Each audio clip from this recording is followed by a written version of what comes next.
All right, let's go ahead and get started. So today we have Matt Fleisher. He's the 2016 president of PTC. So this is sort of his farewell address and talk as well on implementing a human capital analytics function in multinational organization. So thank you, Matt, for doing this today. Who are you? Who am I? That's a good question. I'm Josh Isaacson. I'm the current president of PTC, and happy to be able to see you off in your merry Thanks, ways. Josh. You're welcome. For February, our session is going to be, I believe, we're still trying to figure it out, but I believe it's going to be a networking session, networking social. But Diane Schneider is the incoming VP of program, so she'll be able to work that out. So Dr. Fleischer is a senior manager of global talent analytics at FDI Consulting, which is a global business advisory firm. His responsibilities include developing and deploying a human capital analytics program to support more than 4,700 employees in 30 countries, identifying and leveraging key performance indicators and metrics to inform the business, and offering strategic advice to leaders grounded in descriptive and predictive analytics. Prior to joining FTI, he was a manager of talent management analytics at Marriott International and adjunct faculty in the HRD weekend master's program at the George Washington University. And without further ado, let me go ahead and hand it over to you, Matt. Thank you, Josh. Bear with me while I clip this microphone onto my tie. So thank you, everyone, for indulging me in giving me an hour to talk about myself. I just want to say right off the bat, I encourage you to interrupt me at any time and ask questions because I don't want this to be all about me. If we can make it interactive, if you have any questions at all throughout, I'd love to hear them. When I thought about what I would talk about for my quote-unquote presidential address, I thought, have I published anything recently? The answer was no. Have I presented anything at PSYOP recently? The answer was also no. I could just talk about PTC, and there's plenty I could say, but I'm actually not the president anymore, so I will defer to Josh and the other board members to sing PT's praises this year as I drift into the background. So I thought about what can I talk about, and that pretty much just left my day job. So I currently work at FTI Consulting, and I've been there now for 2 years. So I'm going to talk about how I was brought on 2 years ago to start up a human capital analytics function and basically describe that journey through today.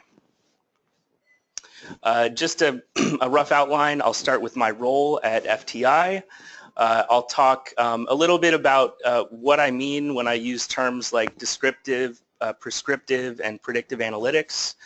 I'll talk capital analytics function.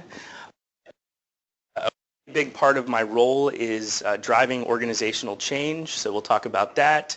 I threw the terms reliability and validity up here because those are very important for IO psychologists, but I think they actually take on a little bit different connotation in my current role. So I'll talk about what I mean when I talk about reliable and valid HR reporting.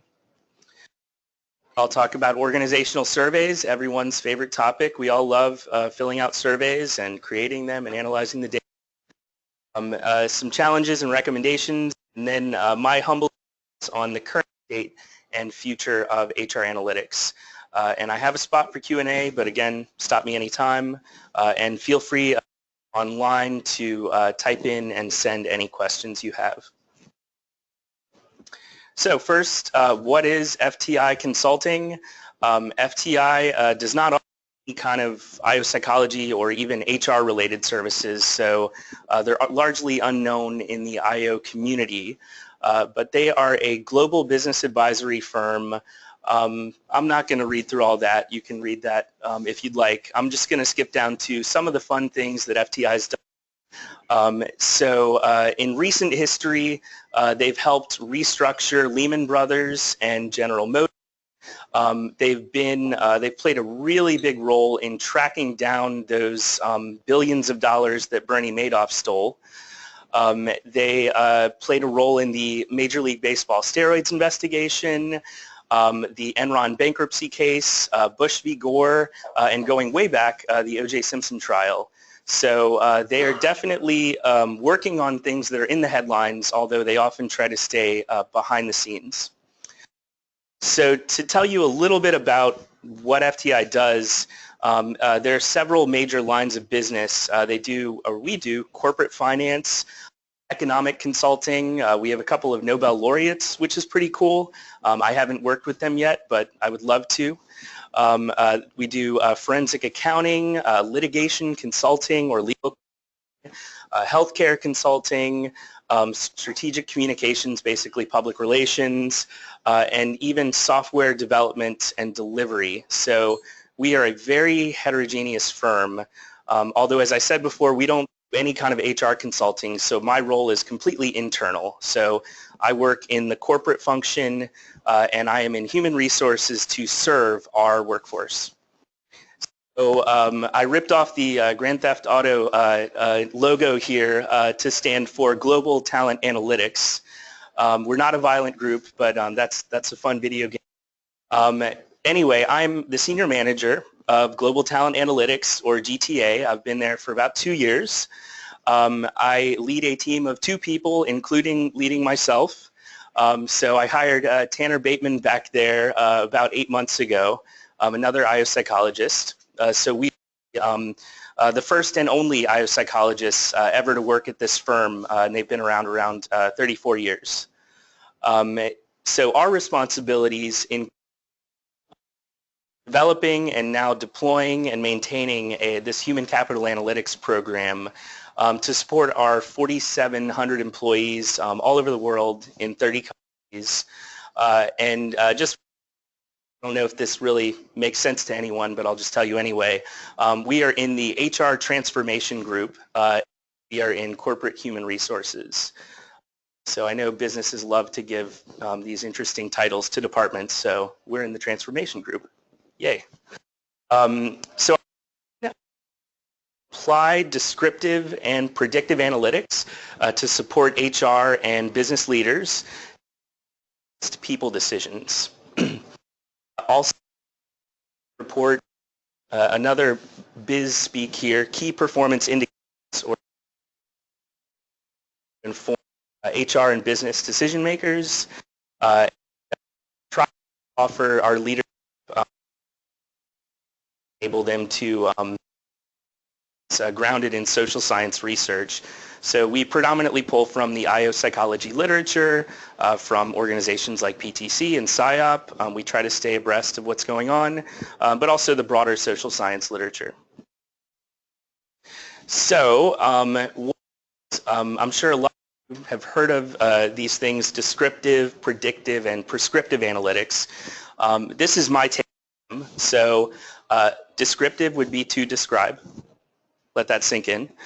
So basically, understanding current and historical data patterns, I would say that's the bulk of what we do now. So we report on things like how our headcount is growing, how many people are losing, voluntary turnover, involuntary turnover, things like that. What are our promotion rates, employee diversity, all of those kind of things. We do a lot of reporting, which is descriptive analytics. Predictive analytics is definitely going to another level where you're trying to predict the future. So we are trying to forecast future human capital needs. We dabble in this. Probably the only thing we've had any success predicting is employee turnover. So we throw a lot of things at the wall very scientifically to try to predict voluntary employee turnover. And that's where we've kind of gone into the predictive side of things. But I'll get into that and the projects we've done in that area. And then one, I guess, type of analytics that a lot of people don't really think about is prescriptive. It's not exactly analytics, but it's more just the application of analytics, and it's really taking everything you've learned from your statistics and reporting and actually making recommendations. So I guess we follow this rule, so what, now what, here's what we found, but so what does that mean? Now what do we do? And that's one thing that has really been a learning experience, a developmental experience for me to try to think outside the box to actually deliver our leaders recommendations on what they could and should do given the trends in the data that I'm seeing. All this is pretty general. I'll definitely get to more specifics as we move on. One example here where I would say as an organization we've so far fallen short a little bit in terms of prescribing and taking action on our data. As a lot of organizations do, we have this big annual employee engagement survey. Hundreds of people take it, about 85% of our employees, 75 up to 85% of our employees take this survey.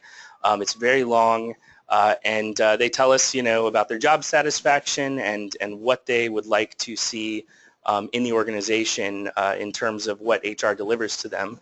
And we have these questions, these action planning questions where we've fallen short a little bit. So luckily, the engagement survey results are being discussed and communicated. So, about 85% of people agree with it was a year. Participating in the engagement will make our organization a better place to work.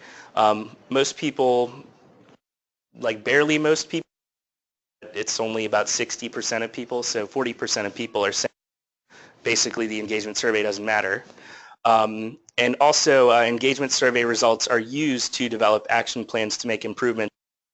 We'll agree with that. So sure, you could argue an engagement survey doesn't really take up much time. It's just a quick survey, maybe takes 20 minutes, and it's just once a year. But when you multiply 20, maybe 30 minutes across 4,700 employees, and some of the billable rates, I think our Nobel laureates charge like $500 an hour. So more than that? Yeah, more than that. So when you multiply that out, it's millions of dollars to do this engagement survey. So it's really important that we take action on that. So we track these items, we care about them, and we are taking steps to be more prescriptive in how we deliver the results of that survey. So some of you might have seen this model in one form or another. I shamelessly stole this from Deloitte. It's their Burson model of human capital analytics. And they basically put HR analytics into these tiers. At the, you could flip it if you want, but at the top here, what most people are doing is reactive operational reporting. So basically, cleaning up your data and then reporting it back out to people, your trends, that kind of thing, that kind of stuff. This is more proactive advanced reporting. This involves things like benchmarking. So we started last year benchmarking our engagement survey against other companies.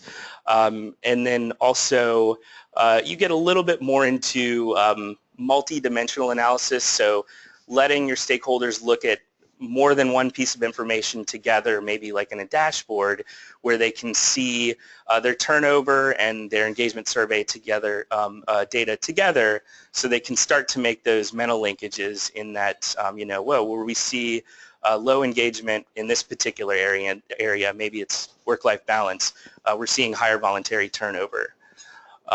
So that's proactive advanced reporting.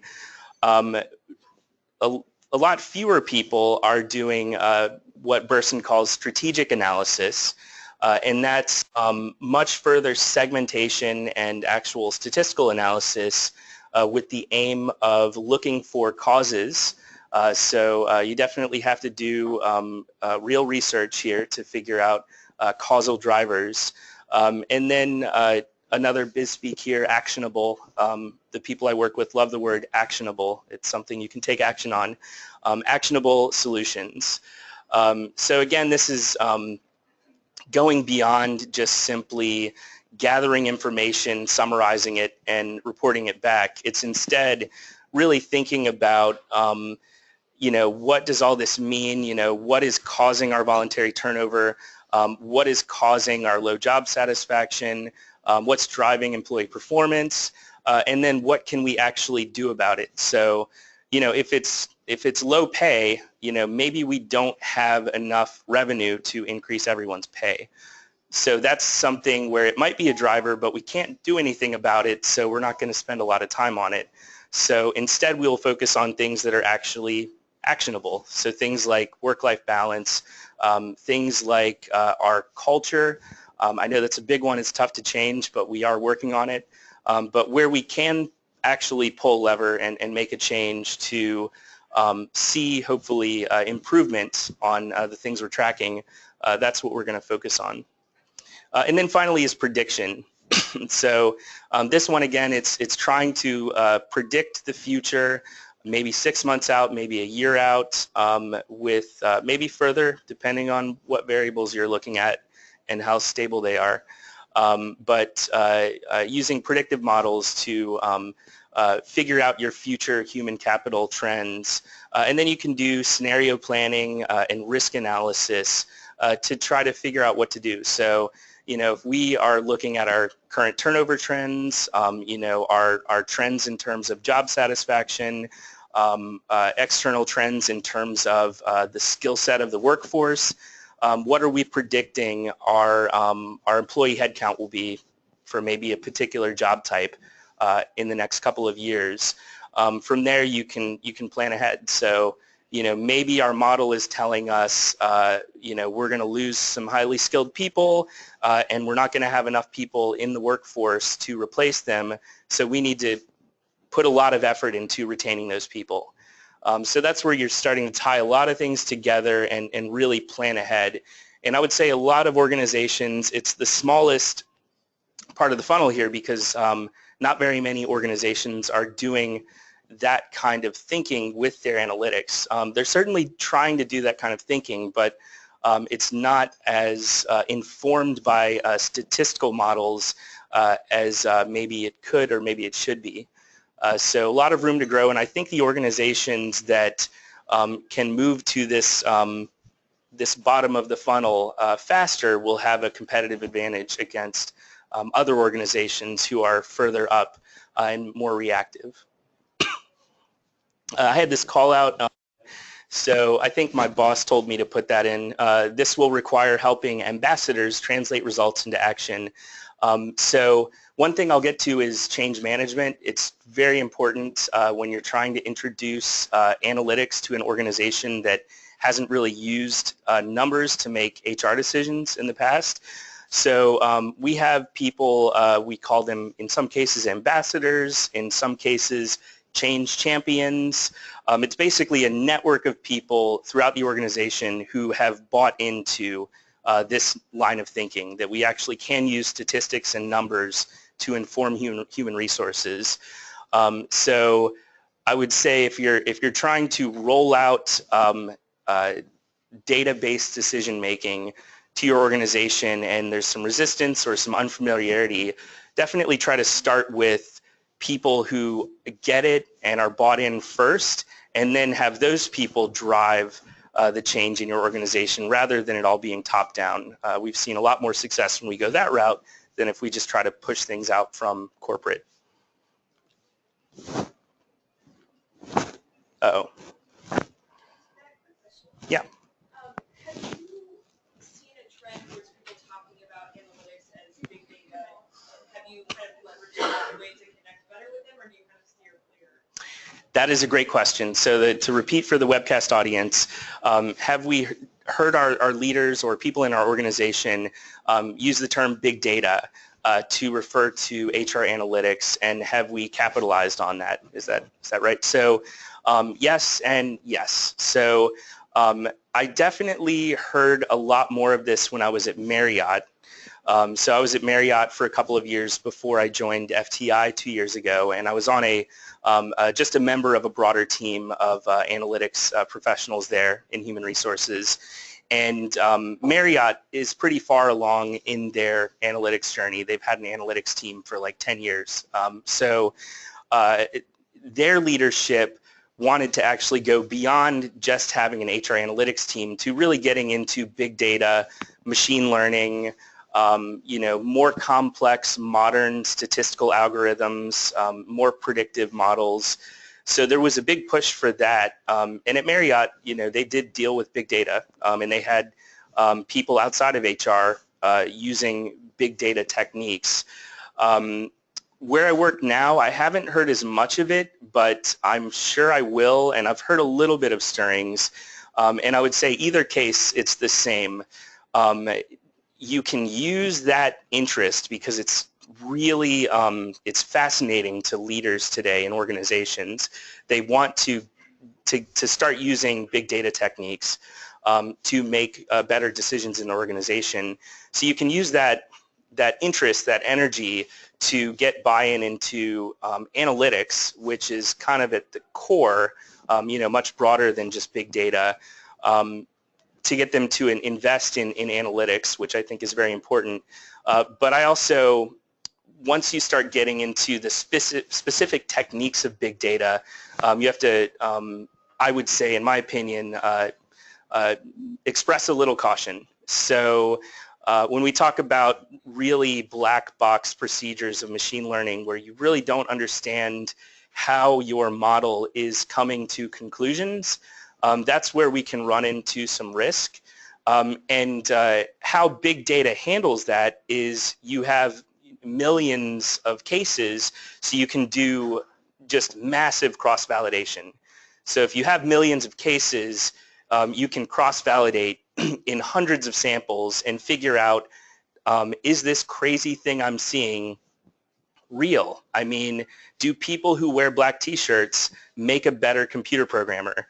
I mean, I guess if you can cross-validate it in 100 different samples and it has a strong predictive ability, I'm not saying this is real, but just as an example, then maybe, you could trust something like that. I'm not sure how you would use it, but maybe you could at least trust the finding.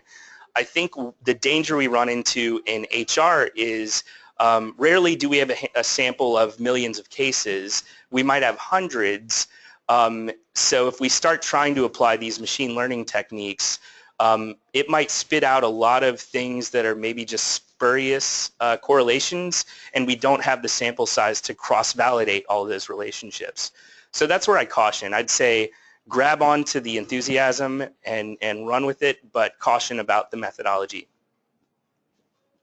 And another thing I'll say on that is IO psychologists, I think where we can really come into play there, even if we don't have the skill set to apply those really complicated statistical models, we can certainly play a role on the front end of making sure that the data feeding into those models is reliable and valid. So you're not running into a garbage in, garbage out situation. So, we all receive a lot of training in measurement and reliability and construct validity, and I think those things will play a large role in feeding good data into algorithms in the future. Great question, and that was a fun topic. So getting back to, I guess, the creation of this human capital analytics function, year one, basically in 2015, at the beginning of the year, I started from scratch. A lot of change was happening at FTI. As an organization, they'd been around for 2 years at that time. They had never had an HR leader. Basically, for the 3 decades of their existence, they just had someone in finance lead HR. So it was kind of a side job. So usually the CFO would also handle HR stuff, which was seen as not that important. So the company was not doing too well financially around that time. So the board of directors booted out the C-suite, and a new C-suite came in. We got a new CEO about a year before I started, so in early 2014. And he decided, wow, we should really think about HR. We should think about human capital because we're a consulting firm. And we don't, we do sell some products, but it's not a large part of our business. Like, we do sell some software, but the vast majority of our business is consulting. So what we sell is our people and their expertise. So he, I think, correctly figured out that we should focus on HR much more than we had in the past. So about 6 months before I started, he brought in a chief human capital officer for the first time. And one of the first things she did was start a job search for someone to lead an analytics function. And they'd never had an analytics function in human resources before. So all of this was brand new. The entire HR workforce, which at the time was around maybe 80 or 90 people, now it's about 100 people. So the HR organization had never really been exposed to really strategic planning and really had not been exposed to a lot of statistics or analytics. And everybody just kind of did their own thing. So I listed out all of our different lines of business earlier. Every HR leader in each of those lines of business had their own methods for reporting, their own methods for staffing and talent planning, everything you can think of, L&D, performance management. They were all just left to their own devices. So we essentially had like 7 different companies all operating independently, not really taking advantage of the fact that we're a global company and if we could do things a lot more efficiently and hopefully better if we pooled our resources. So that's what the head of HR did. She started consolidating and making things consistent. And one of the first things I learned when I started was everybody's reporting everything differently and on their own. It's your job now to rein that and get people things consistently. And how you're going to do that is you're going to report things. We've basically, first me for a little over a year, and now Tanner and I have taken on a lot of the reporting responsibilities that were happening among the HR generalists in the past, which isn't the funnest thing in the world, you know, just reporting things like how much our headcount changed over the past month or two, or how many people did we lose. But you know, having done all these favors and taken a lot of the workload off of our senior leaders throughout the organization, we've bought ourselves a lot of political capital to now do more fun things, and they're starting to trust us with their data and trust the things we're telling them because we're providing more than they've ever seen before in terms of both reporting and things like dashboards and things like using a survey to predict turnover, stuff that when they saw it blew their minds. So we've had to do, what did my former boss at Marriott say? Eat the frog in order to get to dessert. So we've had to do a lot of stuff that's not that fun, not that interesting, in order to be allowed to do the things that we're more interested in, which is more of the predictive, prescriptive analytics. So my team has grown by 100% from 1 to 2 people. In year 2, just 8 months ago, hired Tanner, another IO-psychologist, so doubled the number of IO-psychologists. Really happy to have somebody else I can talk to in my own language. And Tanner has done a great job of automating a lot of that reporting using R. So that has saved us a lot of time. Short lines to deliver things. It's given to do predictive and prescriptive analytics, things like linking our new employee 360-degree feedback tool to the employee engagement survey, to voluntary turnover, things that our senior leaders are really interested in, and also studies that show, that give us the validity of these things for actually providing information we can use.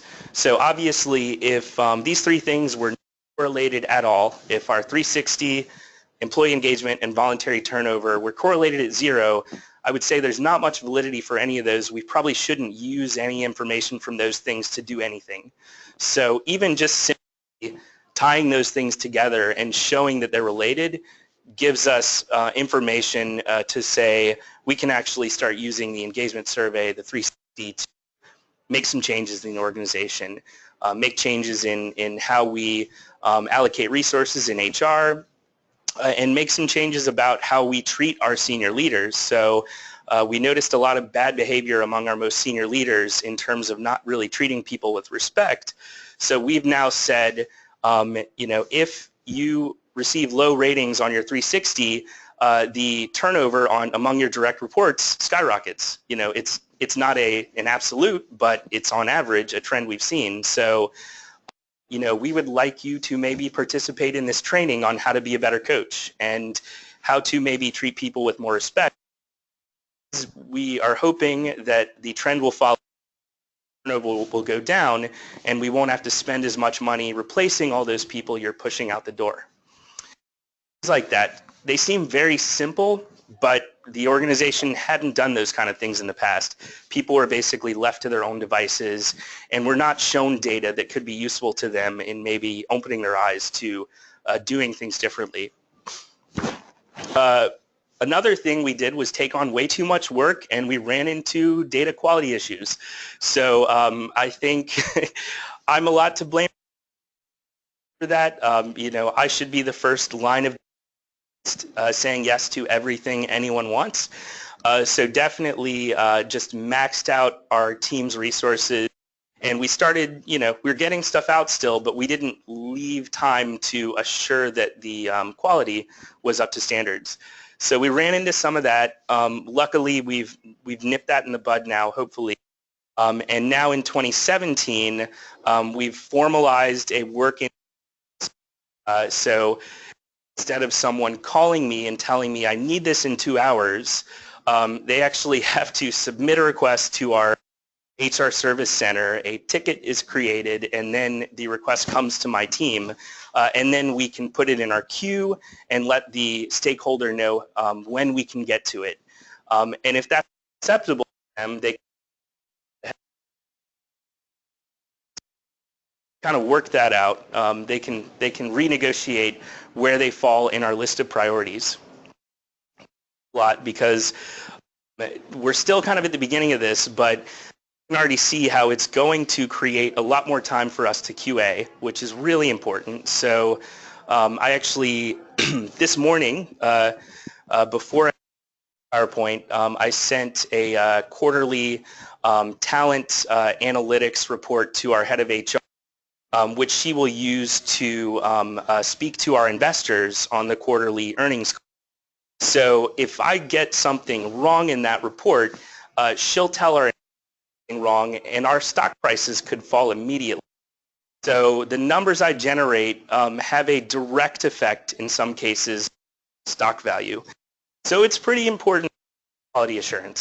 So I would say if you are doing analytics, even if you're in a not-for-profit, even if you're in a government agency, when you're sending numbers out there, people will make decisions on those numbers, based on those numbers. So make sure you budget time for quality assurance. Yes, question. I have a question from one of the webcasters. It's about the engagement survey and turnover prediction. Mm-hmm. Have you found any time parameters with that? Are you able to predict how much passed maybe 2 months after surveying? I'm sorry, repeat that last line. Are you able to predict how much passed maybe 2 months after surveying? I'm not sure I totally understand, but The first part is about time parameters for the engagement survey. So I can speak to that. So definitely the predictive ability of our annual engagement survey decreases the further out we get from it. So we've found that it's actually quite predictive of voluntary turnover at about 6 months out. So it's very predictive at 1 month, 2 months, 3 months. But even out 6 months later, it's still fairly predictive of voluntary turnover. We're talking, I'll put on my IO hat for a second, point biserial correlations, between a dichotomous outcome and a continuous predictor in the 0.25 to 0.35 range uncorrected, so not bad. And then when we do structural equation modeling, we're seeing significant amounts of variance explained by our model, around 10%. So really, pretty good in terms of IO standards. And then I can't say anything I just said to anyone else in our organization except for Tanner.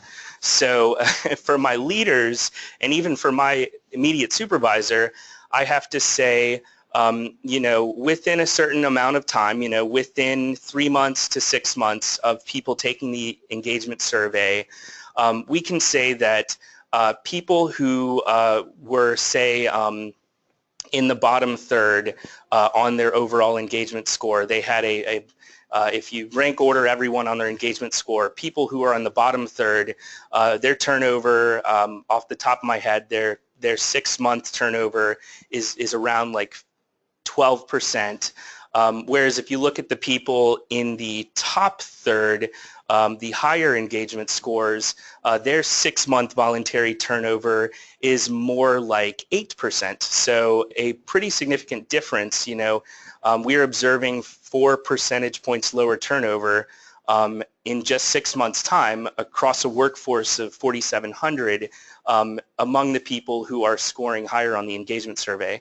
So, they get that. They're seeing, okay, if we can get people to be more satisfied, which is basically what the engagement survey is, happier with our human capital decisions, then the voluntary turnover should presumably drop a few percentage points. And if you multiply that out to a year, maybe you're looking at like 8% less turnover in the year. So instead of 20% turnover annually, we get down to 12. That's huge, saves millions of dollars. Back to the time parameters question, we can't really predict turnover, 12 to 18 months from the survey. 12 months, okay, but that's why we have another survey every year. I think we probably would be better off if we did the survey twice a year, because we do get better prediction at 0 to 6 months out from the survey. But we've also experienced some survey fatigue. So our employees, although some of them, especially the senior leaders, seeing the value, the employees, a lot of them are feeling like they have a voice now, whereas they didn't before.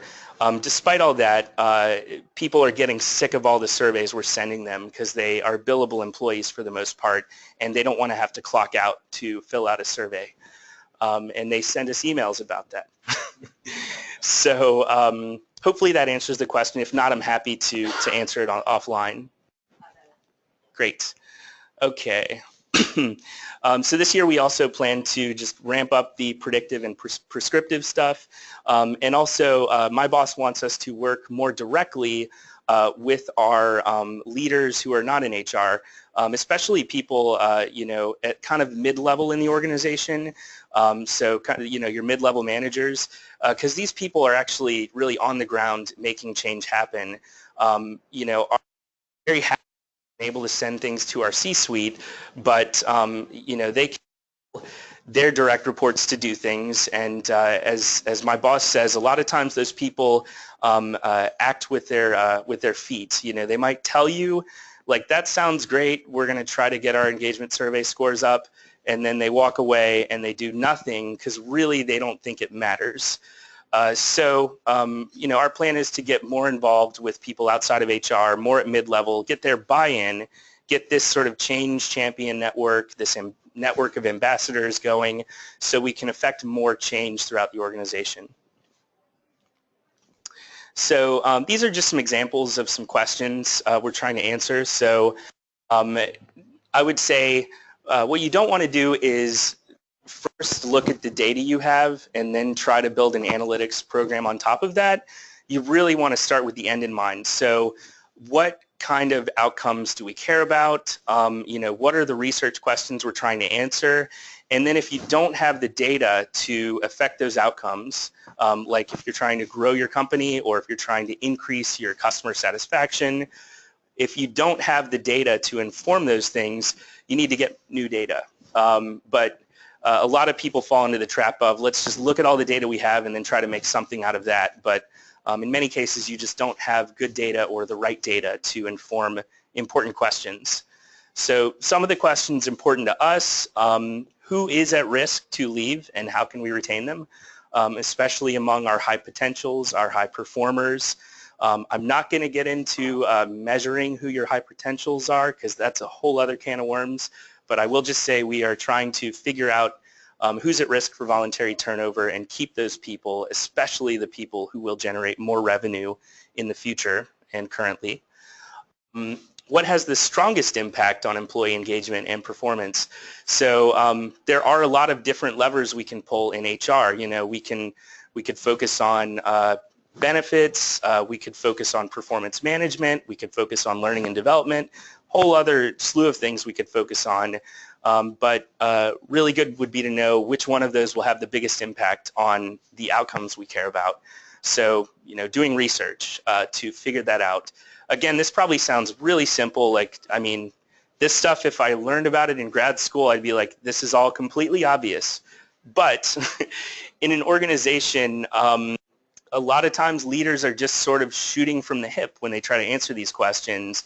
So it's the role of analytics to try to get those decisions to be made using data. Yes, question? In terms of M&A, have you worked on any M&A projects internally to do some of these? And then are you planning on maybe working with some of your product side on the M&A side? Because some of the companies that you listed obviously have been through probably a few dozen M&As. I wasn't sure if FTI went through all of this because predictive analytics and M&As is a very open field. Your valuation for your company can decrease in a matter of 36 months by not having a certain number of people or key employees that you specifically paid for, or what you would call the intellectual capital of each company that you might have paid for.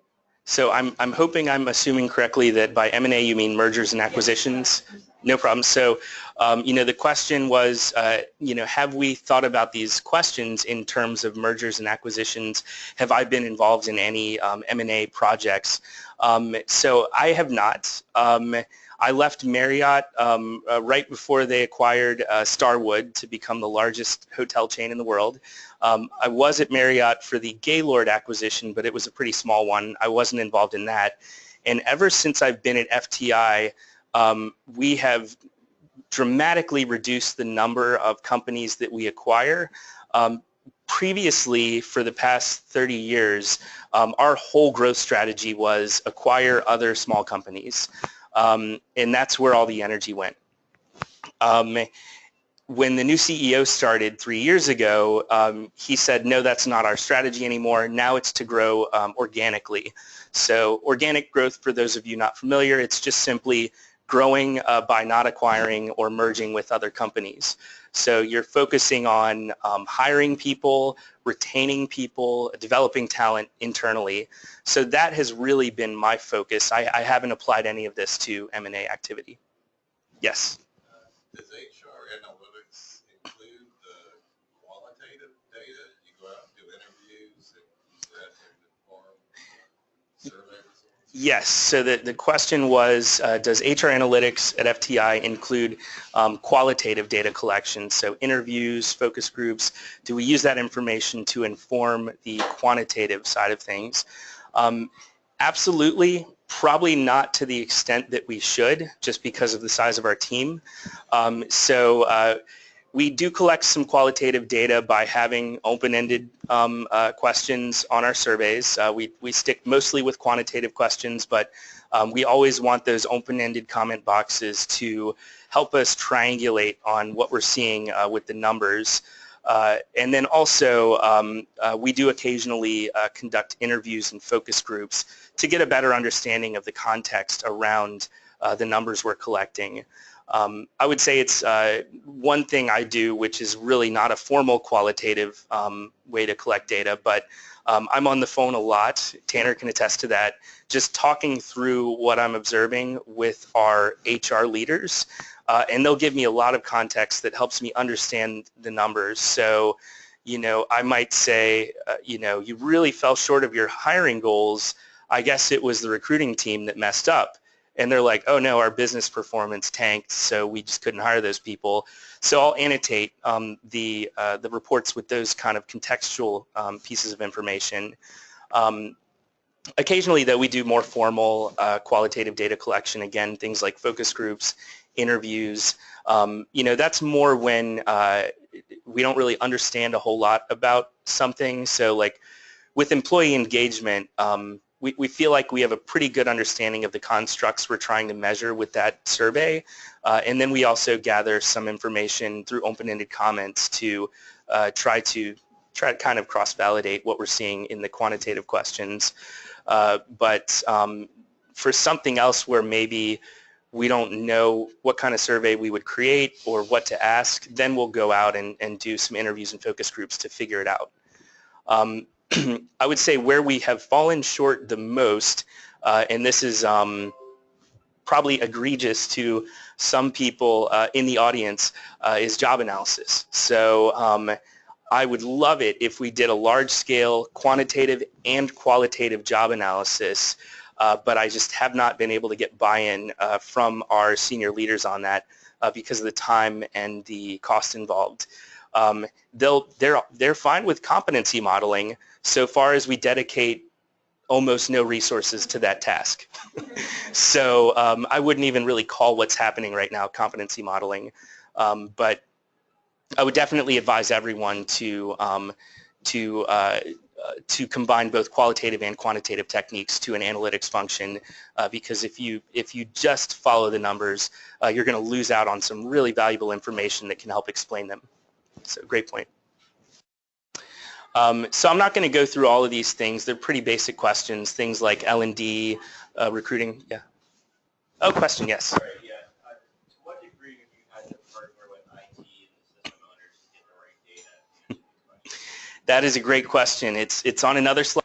Hopefully I'll get to, but I'm happy to answer it now.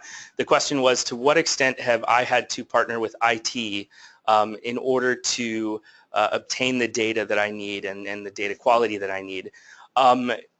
Quite a bit. I would say it's more been me partnering with a leader in one of our, we call them centers of expertise, who then works with IT. So for example, I partner with our head of talent acquisition a lot, and we just implemented a new applicant tracking system. We went from Taleo Business Edition to Taleo Enterprise Edition, and he has leveraged our team a lot to try to figure out, what do we need from a systems perspective to get the data we are interested to answer the questions that we want to answer, and also,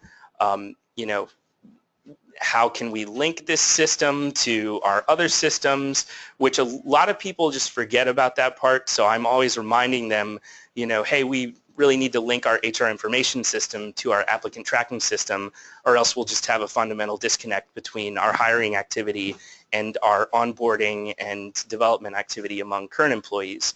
So I'm not directly in IT a lot, but someone has to be, and it's very critical. So my advice is just link everything you possibly can within systems. And also, one hard lesson I've learned is do your quality control, your quality assurance within your systems. So one temptation I have is to just pull the data out of a system, whether it's PeopleSoft or Taleo, an HRIS or an applicant tracking system, and I see a lot of just crazy things in the data that's obviously incorrect, and I'll just correct it in my SPSS file or in my R file or Excel file, and I'll move forward with my corrected data. And I did that for a while, but then people started noticing, why don't your numbers match ours? And also, I had to write code to make those corrections every time. So now I've learned, let's fix the system. That way we're all on the same page. And it's more time consuming, and people grumble over it because they don't like change, and nobody's told them in the past they need to make these changes to past data. But it's definitely helps everyone out in the long run because you're always going to have people in different parts of the organization asking for data from these systems, and you want everyone to be on the same page. And just back to the point of linking, definitely make sure there are shared unique identifiers across systems. So I was just amazed to hear when I asked, when I started, how do we link our applicant tracking system with our HRIS system? And they were like, well, somebody sends an email, and then like someone else types it in, like so, and then I was like, okay, well, how do you carry over the unique identifier so you can link those systems? And they're like, well, you know, we have the person's name, so there's that. But one thing we've found is when we use name to link data, it actually biases our minority, our protected classes. Interesting. So a lot of our foreign nationals will change their name after they start to sound more American. So all of those people fall out when we try to link on an exact name. And also women change their names, you know, more so than men. I'm all for men changing their names after marriage. I'm all for neither person changing their name after marriage, but in this day and age, still women more than men change their name after marriage. So all of those people drop out when we try to link the data. So by using name to link our systems, we are adversely underrepresenting women and minorities. So that's just something to keep in mind. So quick fix, hopefully, have a numerical or alphanumeric unique identifier that passes from one system to the next. And that is something I have been fighting for since I started. And after years, we finally got it implemented. Apparently, it's a lot harder than I thought. So word to the wise there, get started as soon as you can on that. I'm not going to go through all this stuff. Check, because I want to leave time for questions at the end also. Just some things we've done and plan to do. So you can see we're really running the gambit in terms of sort of broad things like job satisfaction, employee engagement, reporting, 360 feedback, so getting more into L&D. Our 360 tool is purely developmental. It is not evaluative, and that's because we want people to be as honest as possible. So we do not use our 360 results to inform performance evaluations of our leaders. Just want to focus on changing their behavior in order to develop them as a leader and also hopefully reduce the voluntary turnover among their direct reports. We do something called talent planning where we're trying to predict the future in terms of staffing needs to hire. We hire about 1,000 people a year, and we're only a less than 5,000 person company. We're definitely not growing that fast because we lose about 900 people a year. So hiring 1,000 people a year, we of where we think we're going to lose people and how we think we're going to replace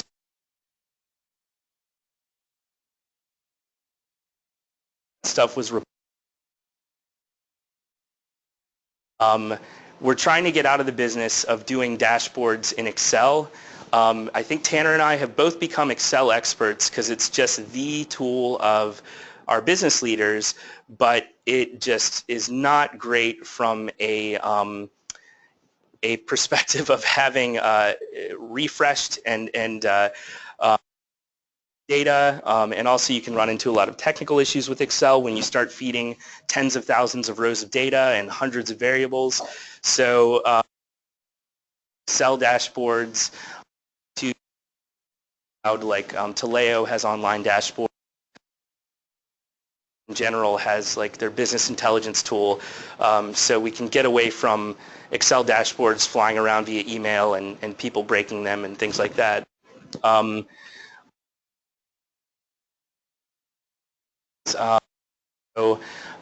Use statistical models to inform our human capital planning. Right now it's a pretty basic model. It's how many people do we have today? What was our turnover in the same quarter a year ago? And let's just apply that percentage.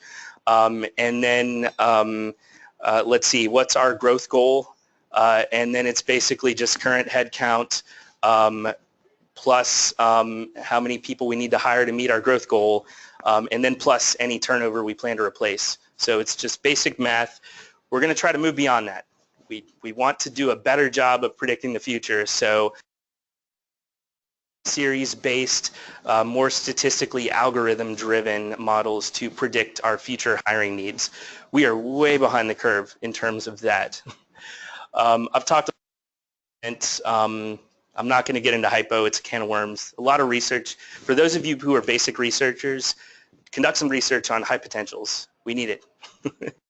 I don't think people really understand the difference between a high potential and a high performer and how to predict who will be a high potential or a few. So due to time, definitely just change management is huge in this kind of role.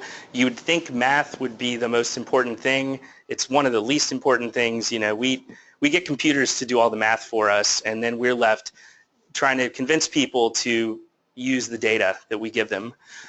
So, you know, the goal is to drive organizational outcomes, keeping the end in mind, by encouraging and facilitating data-based and presumably better people decisions. And it's really hard to do this. You know, we can push the data out, but if they don't understand it or use it, then everything we've done is a waste of time. So we have faced resistance to this change. We are, you know, basically for our stakeholders, for these HR generalists and for some of these business leaders, you know, reviewing all this data and the research results that we put out, you know, it's time consuming for them. It's past. There's consuming that type of information. So we try to be as clear and concise as possible. It's almost insane the lengths we go to, like, you know, not putting too many sentences in an email, because long emails don't get read. You know, try to keep it to like 3 or 4 sentences. Make an entire research report to no more than 1 or 2 pages. So very different from your more technical research-based organizations, because if something is more than a page, your organizational leaders are probably not going to read that second page, or they might just say, I don't have time for any of this, and just throw it to the side. Using small words. So these people are insanely smart, you know, the Nobel laureates, etc., but we speak a different language than them. You know, they might be economists or lawyers or a lot of other engineers.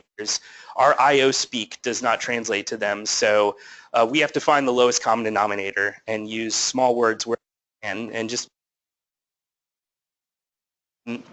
for really our data savvy, we give them a dashboard and we say you can drill down as far as you want. We just caution them that, you know, if you drill down to 3 people, you can't really generalize. So try to keep your sample as, you know, like 30 people or so. What we could have done better, I think, over the past year or two is definitely doing more training of our end users. Like, here's how to use a dashboard. Here's how to look at pieces of data together to try to make a decision.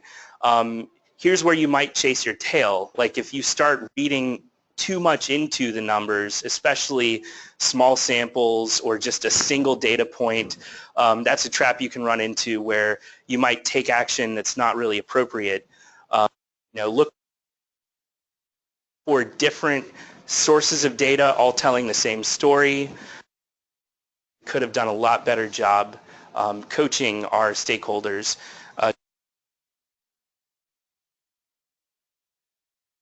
We try to follow is what, so what, simplest possible level.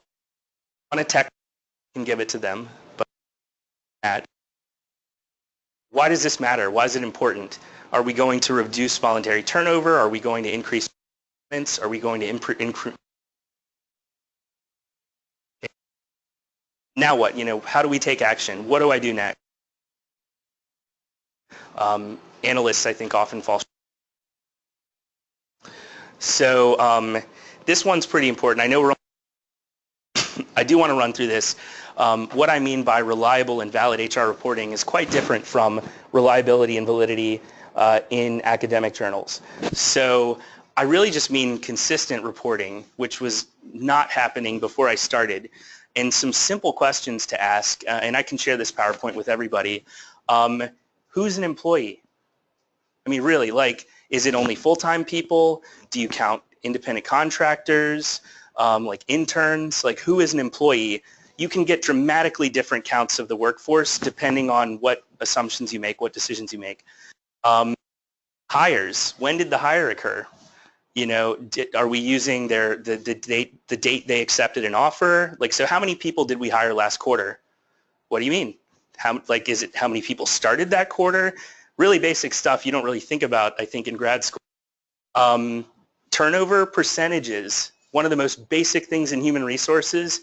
You can get dramatically different numbers depending on the denominator. What do you divide that turnover number by? Is it the head count at the beginning of the month? Is it head count at the beginning of the quarter, beginning of the year? Is it average head count? I prefer average head count, but you then have to calculate average head count over time. You might need an IT system to do that for you, or you might have to write some code that does that for you. Thing with promotion, who do you include? If I hired you yesterday, would I include you in the denominator of a promotion percentage? It's like, yeah, I hired you yesterday, and you haven't been promoted yet. So that's going to lower the promotion percentage. So these are questions I think we just don't really think through in IO training. You can come back to this. I'm just going to kind of fly through and hit some high points here. We do way too many surveys. That's the main takeaway here. We do all these and more. It's ridiculous. The important thing is, what do we do with these? So if they're not really telling us much, we might get rid of it. Or if it's just kind of telling us to maintain the status quo, we'll mostly ignore it. But if a survey tells us there's a problem or there's something really great that we want to capture, we'll try to triangulate it with different sources, maybe an interview, focus groups, other source of data, try to grab onto it and drive change with that. So we're seeing this group of employees is really dissatisfied with their flexible work arrangements, and we're seeing it from multiple sources. We need to take action. Point. I've already said some of these. When you're trying to go about this process, keep the end goal in mind.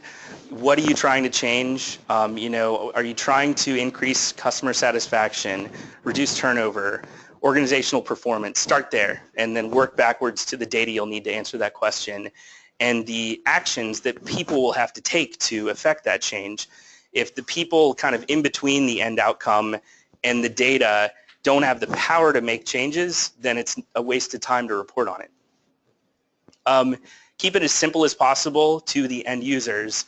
You can get really complicated behind the scenes doing things like structural equation modeling, time series analysis, even machine learning. We're not there yet, but maybe when we have more data.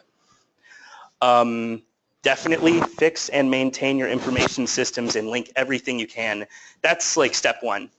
Figure out the data quality of your information systems for, if you want to link financials, turnover, all your different human capital inputs. Make sure you have data quality from those things and link everything if possible. Communicate constantly with your stakeholders and just continuously set and reset expectations. So one of the biggest things I've learned is leaders who are not familiar with statistics, like my boss literally thinks a predictive analysis will take me 30 minutes. I mean, I'm trying to predict voluntary turnover, trying a number of different structural equation models, and he's like, what's that, like half hour? And this is just like they're not familiar with all the mechanics that go into it, the data merging, the data cleaning, the applying different models, cross-validating, all that stuff. And they don't want to hear all that stuff. They don't want to hear those words. So you just have to manage expectations and tell them, if you want this amount of quality and this particular outcome, it's amount of time. And if it's going to take more time, if you run into system issues or data quality issues, immediately escalate and say it's going to be more time. I'm sorry. Be realistic. We can't predict everything, and we can't predict anything with 100% precision.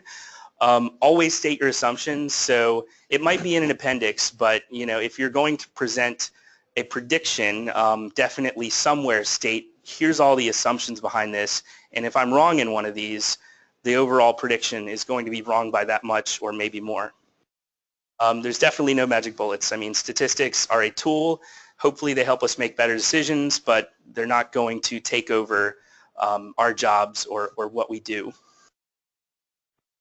is my last slide. I'm going to keep going because we technically have the room until 6, so I'm just eating into your networking time now, so sorry about that. So I am, my humble opinion, the current state of HR analytics.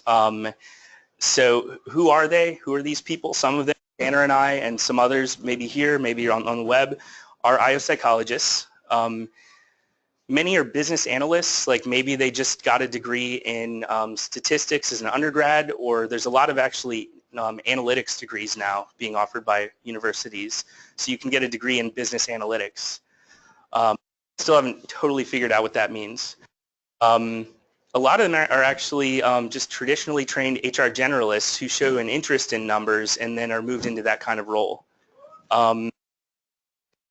Some of them in the HR space, very few of them actually, are statisticians or computer scientists. I think that's changing, but at least in human resources, we still don't employ a lot of highly skilled computer scientists. So what are these people doing? We're spending a whole lot of time reporting data, all the things I talked about before. We don't have a lot of time left over at the end of the day to do predictive analytics. Experience. The future, I'm predicting with my magic ball and data report it, that computer science and statisticians are going to play a much bigger role in HR and in HR analytics. I think HR business partners will always play a role because they understand how HR operates and they understand the human capital in your organization. Hopefully will play a role, but it's kind of up to us. You know, do we keep up with these trends and do we continue to add value based on our skill set? Is measurement, construct validity, good data, things like triangulating different data sources, research, the scientific method, but we have to convince people that those things are important. Because the computer scientists are going to automate most of the stuff we do. Like, I would say 60% of our jobs will be completely taken away from us and fully automated within 10 years. So we'll have to figure out how to spend the rest of our time. I'm really happy about that, but if you lead it up to a senior leader, they'll say, well, we can let one of you go. So we have to think, you know, how do we add value once all that stuff's out of statisticians will start to build complex models and algorithms to predict, for example, machine learning. One of these, like Cornerstone on Demand, they're already selling this stuff. A lot of companies actually are selling machine learning and big data in HR.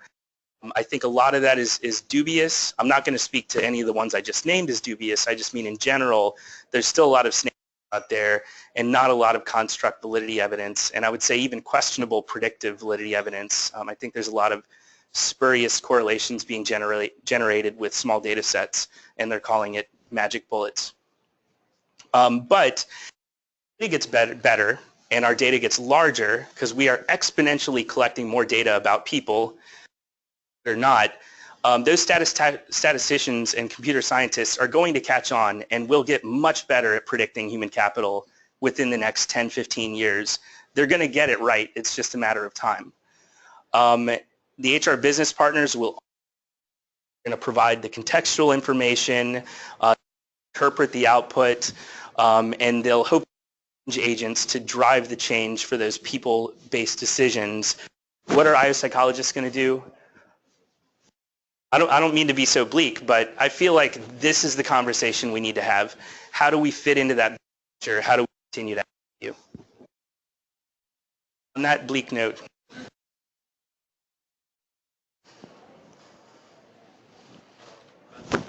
Where I relate most to what you're talking about are projects I've had on the federal side where an agency will score low on the employee viewpoint survey, which OPM, a job satisfaction survey, and inevitably when we're asked to go in and explore that more, we come out with pointing fingers at leadership not being as effective as they ought to be.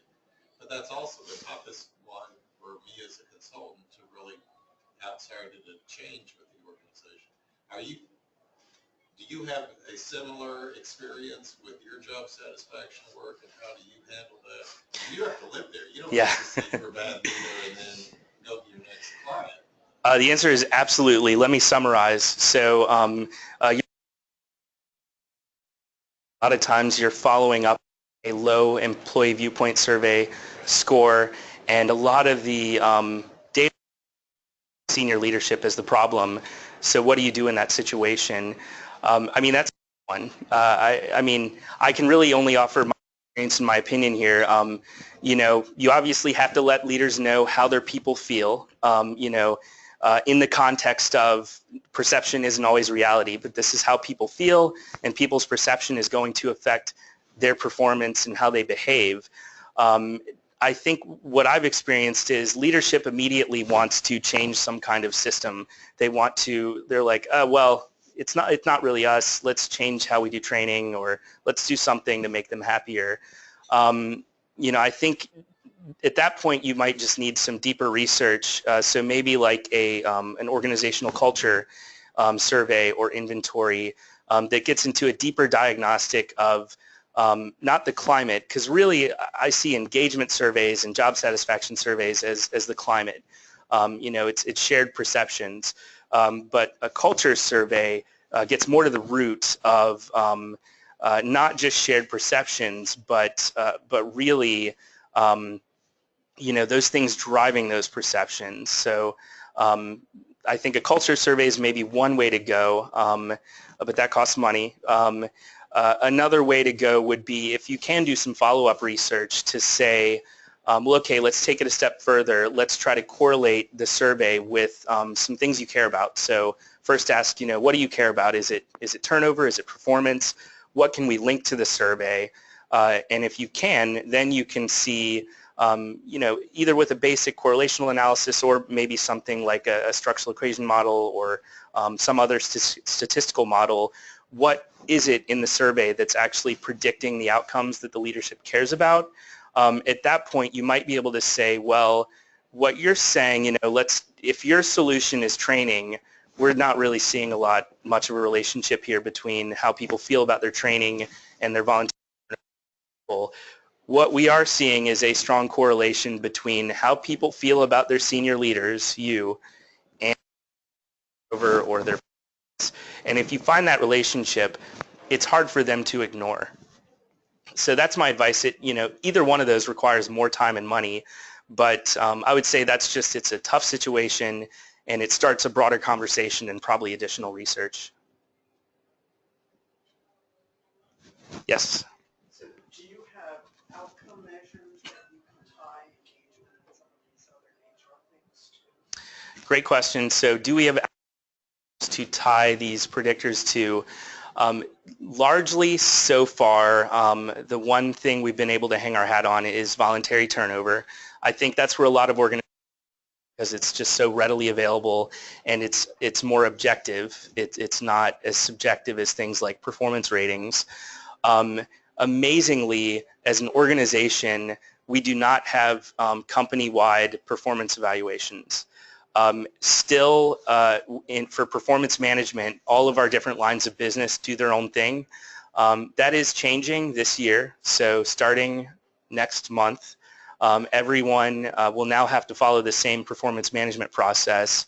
But there's a lot of skepticism around that process because of a lot of things that have been in the headlines lately, like Deloitte and these other large companies, quote unquote, doing away with performance ratings, but really they're not. They're just collecting information in a different way than they have in the past.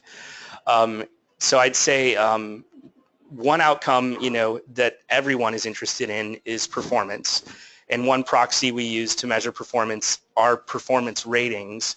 But you definitely have to get around the management skepticism of performance ratings because they are driven by a lot of political factors. You know, do I want to rate all of my team members highly so my team can get more resources? Or if it's a forced distribution, how accurately does that forced distribution actually reflect reality, or is it just something a senior leader made up? And also distribution, it becomes team has the same average. So essentially, performance ratings can be problematic. We've looked at things like in a consulting firm we have employee utilization.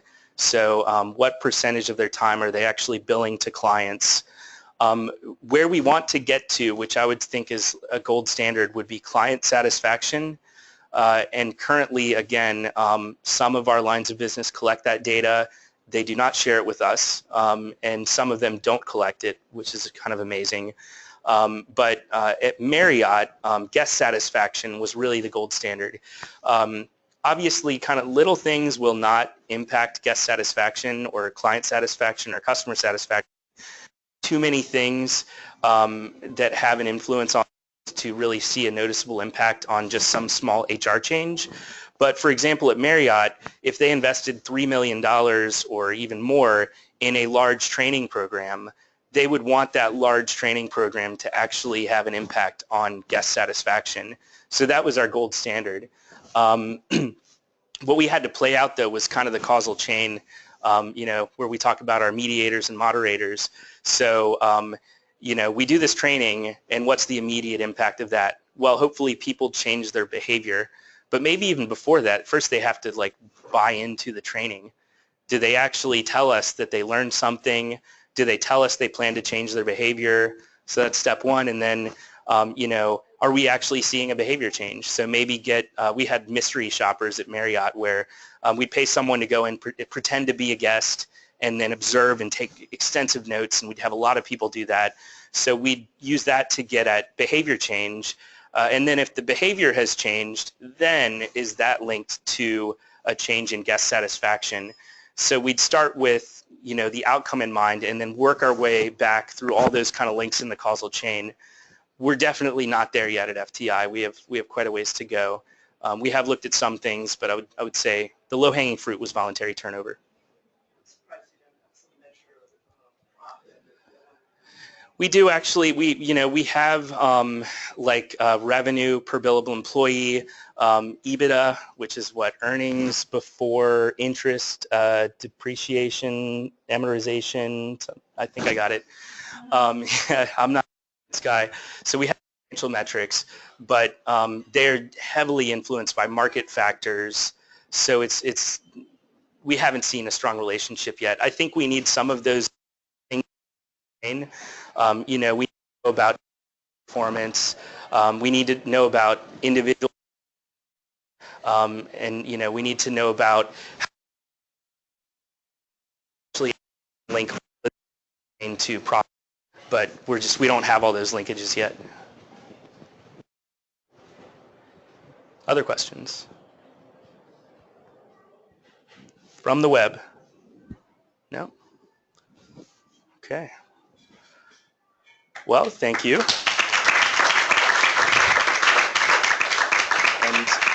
I give you back 13 minutes of networking. Yeah. Thank you for coming.